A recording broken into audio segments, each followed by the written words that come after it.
Welcome to the Elite Business Academy podcast, the favourite show for business owners and entrepreneurs to get their weekly fix of motivation and knowledge.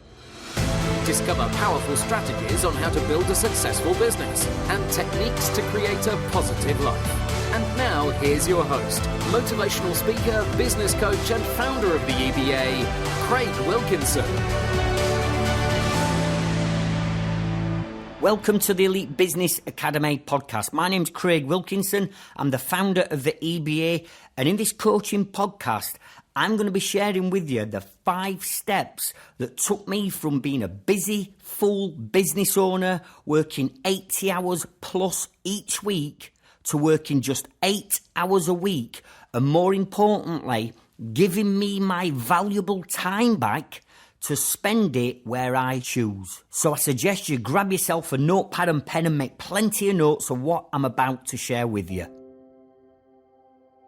Do you feel as though there's just not enough hours in the day to get everything done? Are you spinning loads of plates and hoping and praying that none of them drop? For some of you, you might be overwhelmed and feeling under pressure and rushing around like a blue-ass fly and getting nothing done. For others, you will be staying up late and working late into the evening and weekends and sacrificing that quality time that you should be spending with your family. And then you get to the end of the week and there's that to-do list and it just keeps mounting and mounting and mounting. If that's you, you have to sort out your time management.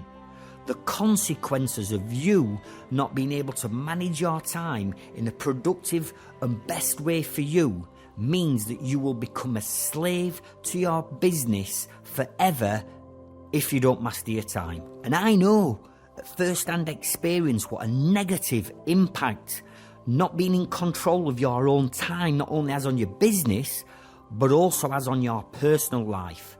I used to be that busy, full business owner. I used to work over 80 plus hours a week, and I did that for 12 years in pursuit of attempting to try and build my construction company. Listen, as a business owner and a leader, you have to do so many different things in your business. You have to wear so many different hats, and so did I. And I was working long hours. I didn't see my wife. I didn't see my kids. I was out at evenings. I was out at weekends. I was doing my paperwork into the early hours of the morning. 1 minute I'm doing the marketing. Then I'm the boss. Then I'm the accountant. Then I'm looking after recruitment. I'm doing all these roles in my business. And the more roles I took on, the more hours I used to work. But it's like this. Surely the whole point of why we set up a business in the first place is in the attempt to build a better quality of life for ourselves and our families, to hopefully earn that additional, that extra money. But more importantly, having the time back and a choice of where we want to spend our time. But sadly, as sad as it sounds, for the vast majority of business owners, they become a slave to their jobs, a slave to their business, because they let time control them. And as soon as we let time control us, our business then starts to control us and we become out of control. We then feel overwhelmed and under pressure to perform constantly all these tasks that are just sapping the 168 hours of our valuable time that we have in our time bank each week. Now, I know we all have different businesses. I know we're in different industries and we have different sectors and we have different customers and we have different clients. I understand that and I get it. But there is one thing that we all have in common. And that is we all have 168 hours in a week. Is there anybody listening to this podcast right now that's saying, no, I ain't. I've got more or less than you, Craig? No, we've all got 168 hours in a week, so how comes some people manage to get everything done, run a business, make profit and have time for themselves, yet others are rushing around like busy, full business owners, not being productive, not making money and not having any time to spend on themselves or with their families? The answer is Some people have mastered how they manage their time and other people let time control them. Which one are you.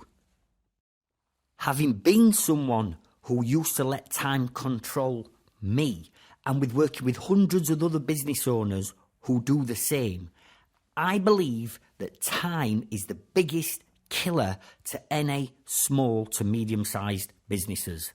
And I've had numerous debates and arguments over the years with people like accountants who said to me, no, it's not, Craig. Cash flow, cash and finance is the biggest killer to businesses. And I said, no, it's not.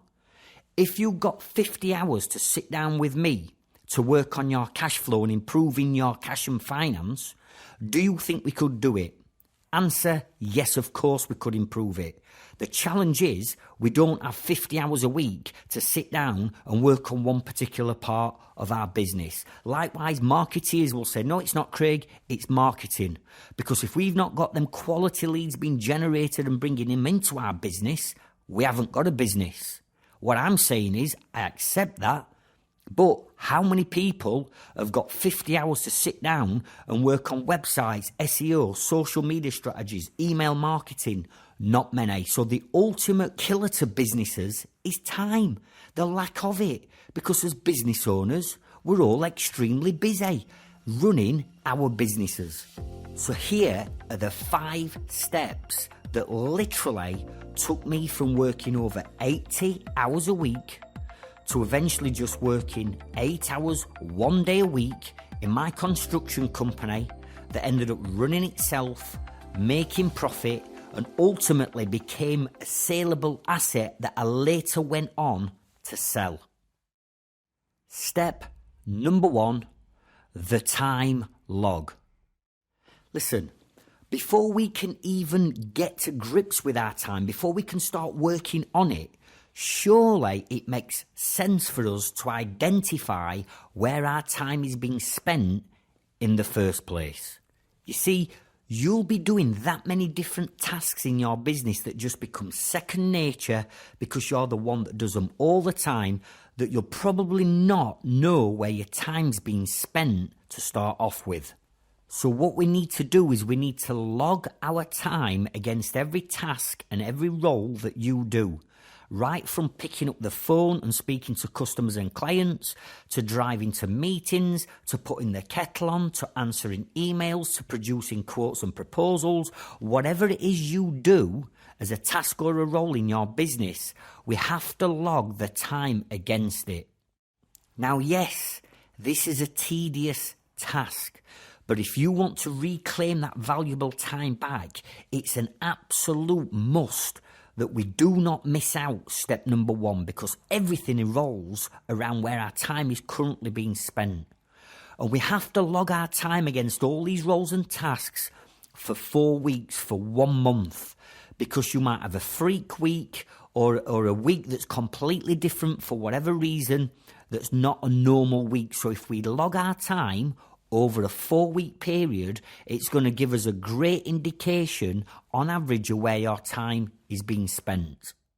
How you're going to log your time is by downloading a free app. There is one for Apple users, there's one for Android users.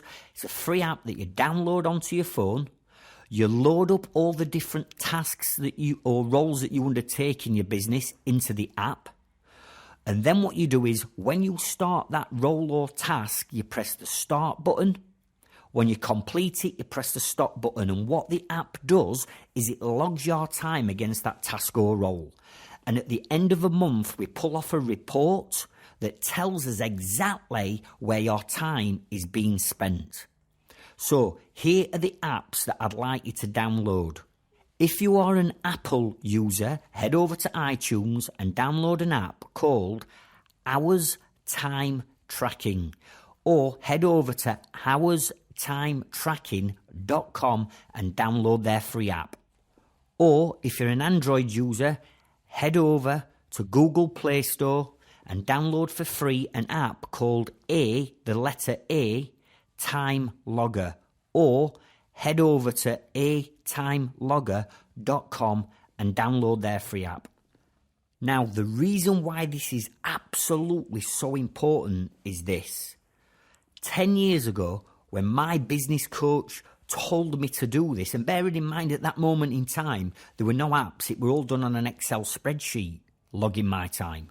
He asked me, Craig, where do you think the biggest amount of time that you're currently spending in your business is being spent?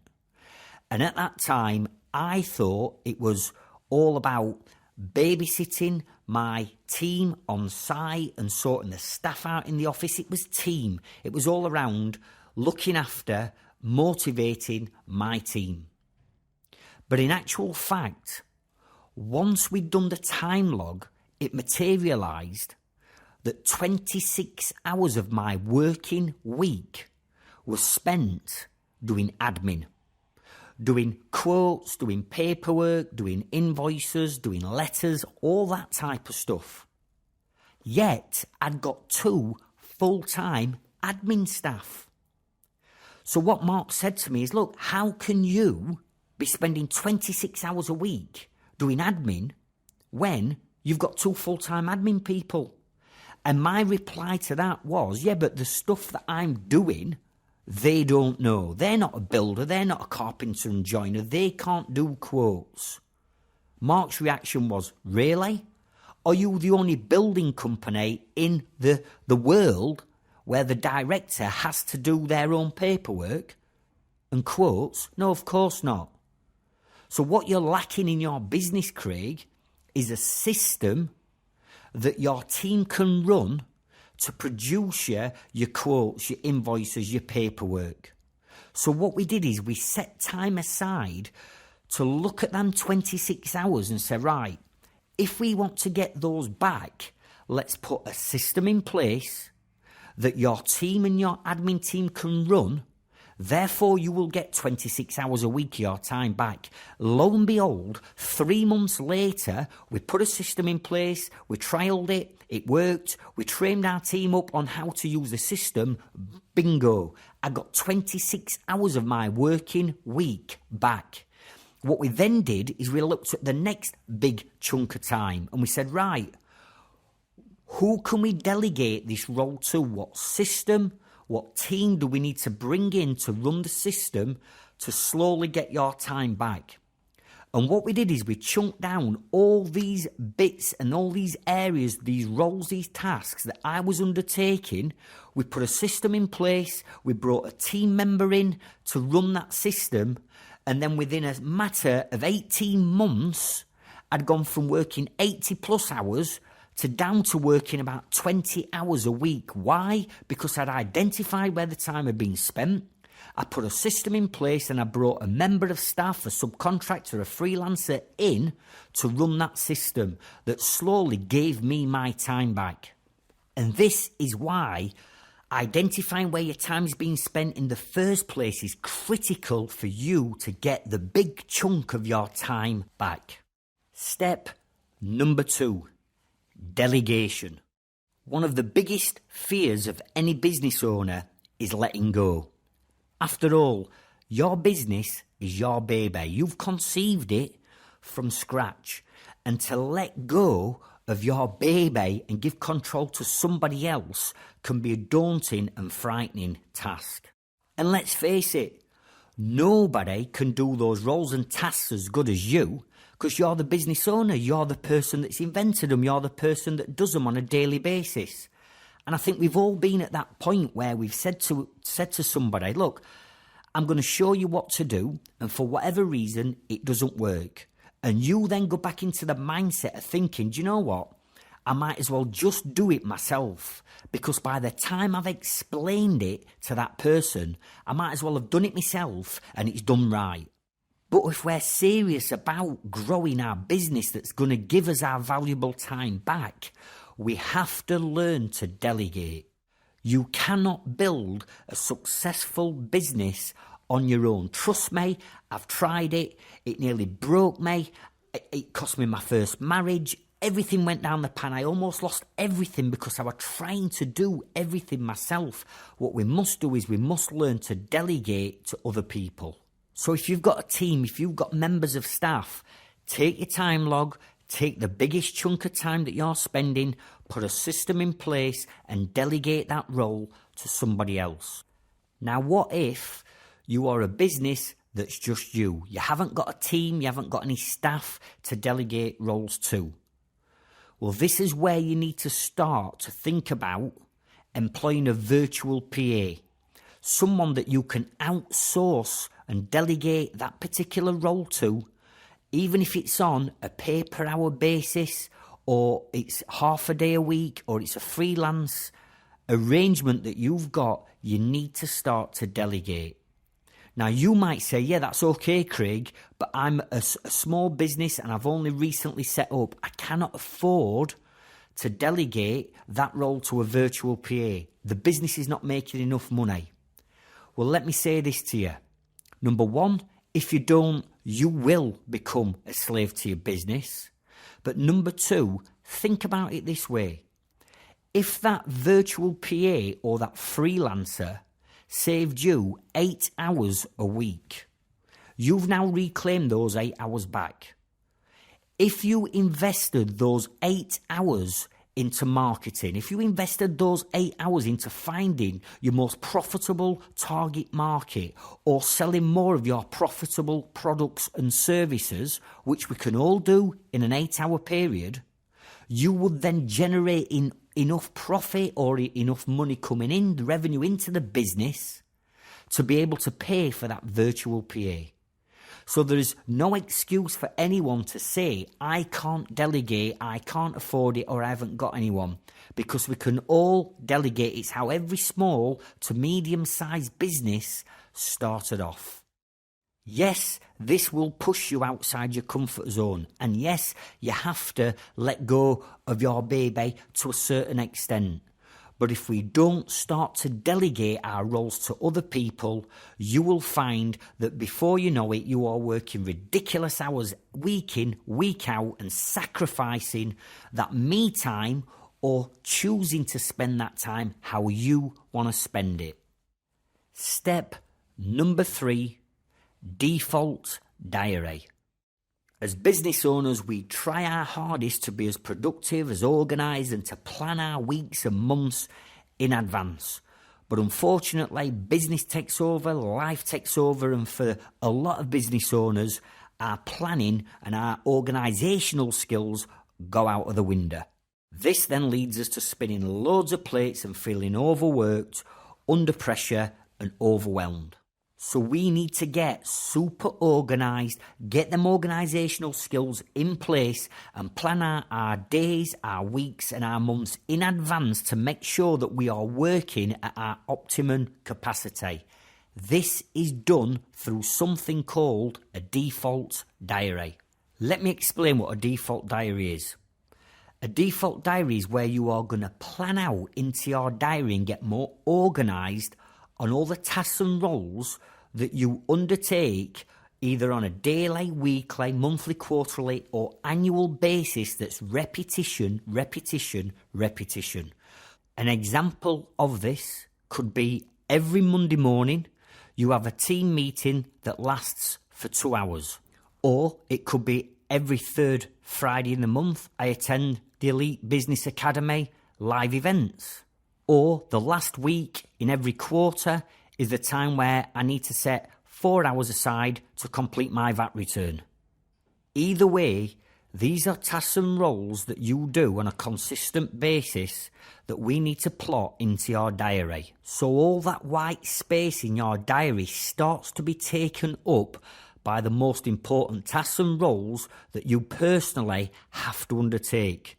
And under no circumstances, unless it's life-threatening, under no circumstances does anything move the time that you've scheduled and planned into your diary to achieve that task or goal. You can then get organised and see exactly what you've got to do over a period of time that's in your default diary, and it only leaves that white space where you then have a choice on whether you want to fill that white space up or not. By getting more organised, by having a schedule and following a routine, you will become more productive, you will get more done in a shorter space of time. Step number 4, identifying your time drains. We've already established that we only have 168 hours of time in our time bank each week, and every single task or role that we undertake is chipping away at that time bank, and soon we're running out of time. Now we need to start to do ourselves a favour, and we need to free up some of the valuable time that we are spending on the time drains. In other words, the tasks and roles that aren't really serving us a great deal of purpose and are not generating us any results from the time and effort that we're spending on doing them. So here's what I want you to do. I want you to make a comprehensive list of all the time drains, all those tasks that drain your time, that take time out of your 168-hour time bank. I want you to make a list of what they are. Here are some examples of classic time drains. The making and receiving of phone calls that you shouldn't be doing. Constantly checking your emails when it's not necessary. Having pop-ups and notifications on your phone from social media platforms. And having meetings for the sake of having meetings are just some of the time drains that we've all experienced. Now, if you really think about it, there will be a lot more time drains in your business and in your life, and we need to get rid of these time drains as soon as possible if we want to get our time back. Now, once you've made your comprehensive list, that's not it. We've identified what them drains are. What we need to do now is put a solution to them drain problems. So I want you to think outside the box on how you can stop these time drains completely. Let me give you a couple of examples of how I deal with my time drains. So one of my time drains was my phone is always going. My mobile phone is constantly going. I now have an answer machine message that says, I am busy all day. I don't have access to emails, text messages or voicemails. Please do not leave me a message unless it is urgent. Ring my phone and check it out yourself. I'll then have it on divert to the office or to somebody else, because the likelihood is there's a member of my team that can answer that query or question, and I shouldn't be dealing with it. Emails. I only check my emails twice a day. I check them at 10:30 in the morning and I check them at 4 p.m. in the afternoon. There is nothing else that's, unless it's life-threatening, that I need to know about that can't wait until between those times. Meetings, for the sake of having meetings. We have technology now like Zoom and Skype. So to leverage my time, if I have to have a meeting, I'll try and do it first and foremost by video call. It cuts down on the travel time. When you're on a video call, you're not talking about your holidays and your kids, etc., etc. So what I'm doing is I'm providing a solution to my time drain problem. What can you do to put a solution to your time drains? And this is really not difficult, because a lot of this is just about you being disciplined, about you switching those notifications off on your phone so Facebook and Twitter and LinkedIn and Instagram's not popping every couple of minutes, because at the end of the day, the amount of time that you're spending on social media, probably compared to the inquiries that you're getting in, is not in proportion. And again, we can always check social media twice a day, so nothing's going to miss. We've just got to get into the mindset of thinking, let's be more disciplined. Step number 5, learn and program yourself to say the word no. Did you know that one of the hardest words for a business owner to actually say to anyone is the word no? For some strange psychological reason, business owners find it really difficult to say the word no. But why is this? I mean, I can only speak from my past experience, which was I would never say no to anyone because it's negative. I would always want to be that helpful, that reliable, that trustworthy person. I'd want to be the nice guy. I'd always want to help my team members and my staff if they got a challenge. I'd always be there for my customers and clients at every beck and call. But think about it. This is doing two negative things to us. Number one, you are giving them permission to rob your time bank. And let's face it, we've only got 168 hours. That's starting to diminish now. Every time you say yes to someone, you are giving them permission to rob your time. And number two, every time you say yes to somebody, you are putting yourself under unnecessary pressure. Because we've only got 168 hours during that week. And your default diary is already full. You've got a busy week, but all of a sudden you're starting to commit and say yes to people when you know that you haven't got the time. So you put yourself, your team, your staff, you put everybody under pressure because you can't learn to say the word no. I used to have customers contact me and say, Craig, whilst you're here, you couldn't just do this, could you? And me trying to be Mr. Nice Guy because I wanted my final invoice to get paid by that customer and client would say, of course I'll just fit it in. That's an extra week's work. So what have I just done?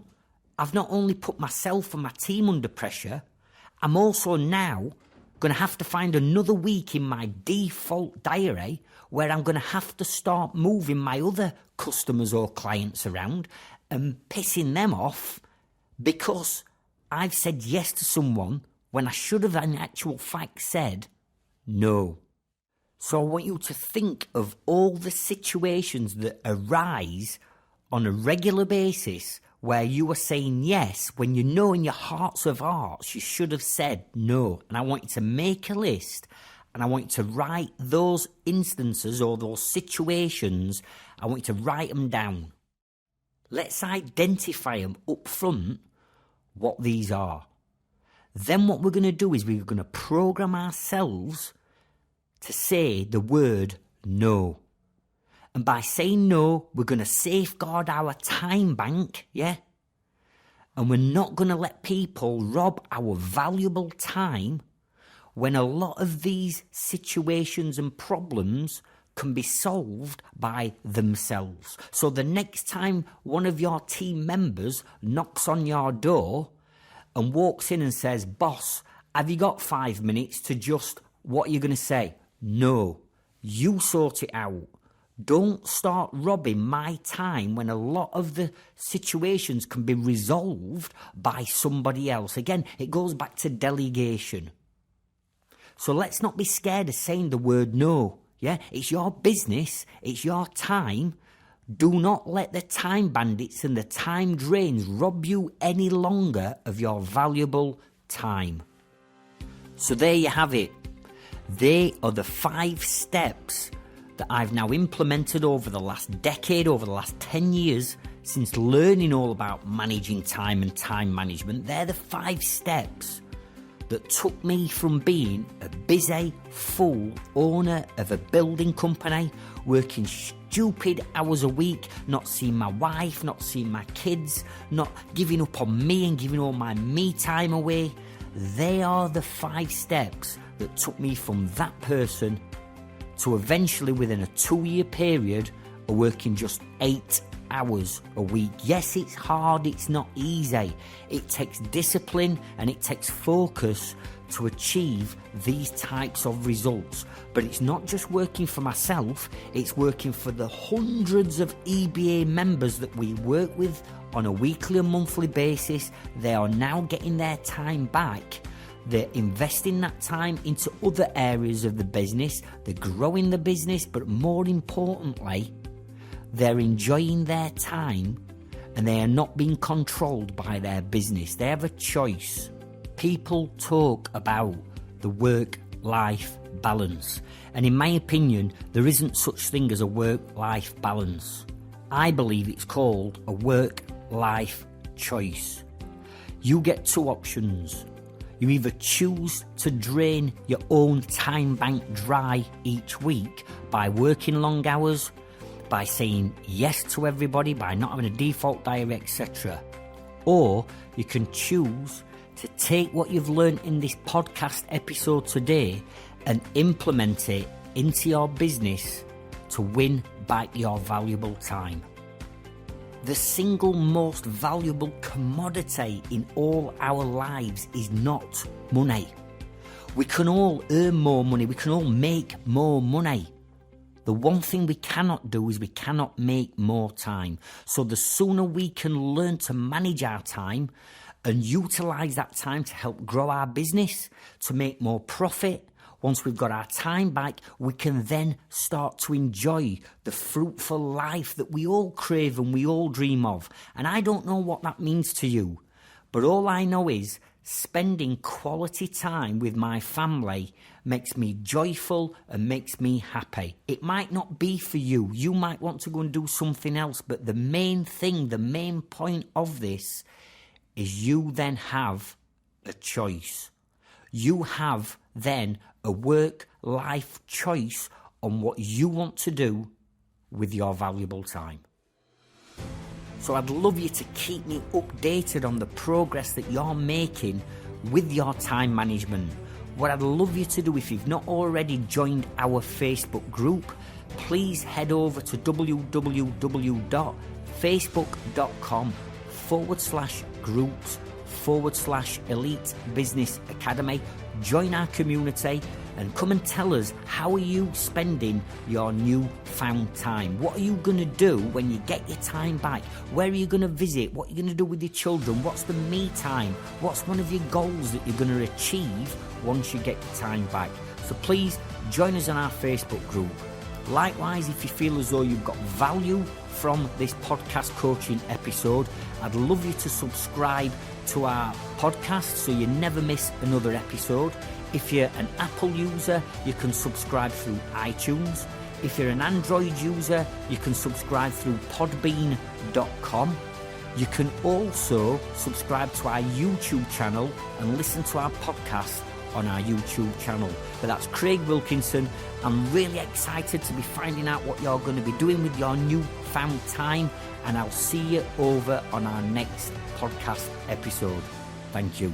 Thank you for listening to my podcast episode. If you're new to our channel, could I encourage you to hit the subscribe button. Below this video, I've put together a playlist of all the other episodes in our podcast show. And one last thing, if I can ask you to turn on the bell to notify you of future episodes.